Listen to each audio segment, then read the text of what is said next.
सुल्तान नूरुद्दीन महमूद जंगी 1118 ईस्वी 1174 ईस्वी इस्लामी इतिहास के उन आदर्श शासकों में गिने जाते हैं जिनकी जिंदगी इंसाफ, तकवा, जिहाद और हज़रत मोहम्मद सल्लल्लाहु अलैहि वसल्लम से मोहब्बत का चमकता हुआ उदाहरण है। वो इमादुद्दीन जंगी के बेटे थे और 1118 ईस्वी में हलब, सीरिया में पैदा हुए। बचपन से ही नेक, बहादुर और दीनी तरबियत के साए में पले।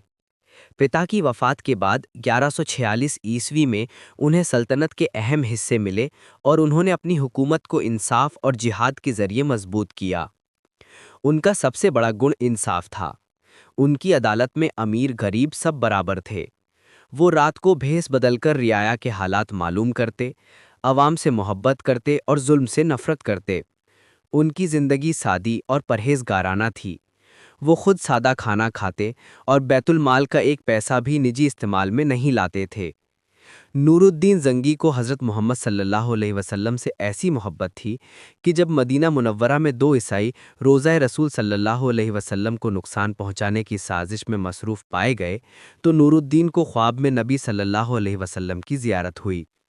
आप सल्लल्लाहु अलैहि वसल्लम ने साजिश की खबर दी। नूरुद्दीन फ़ौरन मदीना पहुंचे और उन दुश्मनों को गिरफ्तार करके मदीना को महफूज किया। ये वाक़या उनकी रूहानी अज़मत और नबी सल्लल्लाहु अलैहि वसल्लम से बेपनाह मोहब्बत की दलील है। सियासी मैदान में नूरुद्दीन ने सलीबियों के खिलाफ जिहाद को अपनी ज़िंदगी का मकसद बनाया। उन्होंने हलब, दमिश्क और दीगर इलाकों को मजबूत किया, सलीबियों को कई बड़ी शिकस्तें दीं। उनकी पॉलिसी ये थी कि इस्लामी रियासतें मुत्तहिद हों ताकि सलीबी ताकतों का खात्मा हो सके।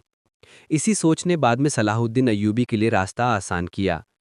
नूरुद्दीन की सबसे बड़ी कामयाबी ये थी कि उन्होंने इस्लामी दुनिया को इंसाफ, तालीम, ईमान और जिहाद के एक प्लेटफॉर्म पर जमा करने की कोशिश की। उन्होंने अपनी सल्तनत में दीनी और दुनियावी तालीम को तरक्की दी। मस्जिदें, मदरसे और शिफा खाने कायम किए।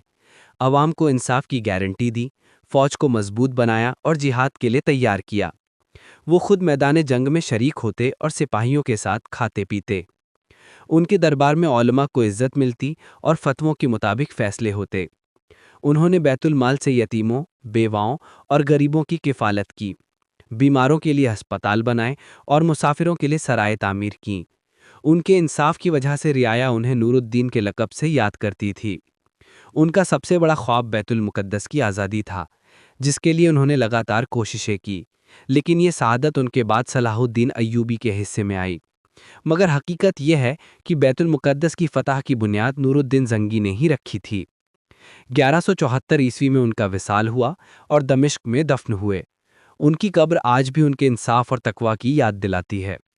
तारीख के सफ़ों पर उनका नाम रोशन है। उनका किरदार हमें ये सबक देता है कि ईमान, इत्तेहाद, इंसाफ और जिहाद के ज़रिए ही इस्लाम का परचम बुलंद रखा जा सकता है।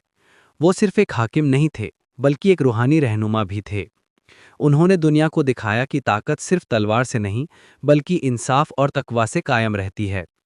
उनकी याद आज भी मुसलमानों के दिलों में जिंदा है और उन्हें इस्लामी तारीख के सुनहरे अब्वाब में हमेशा के लिए अमर कर दिया गया है।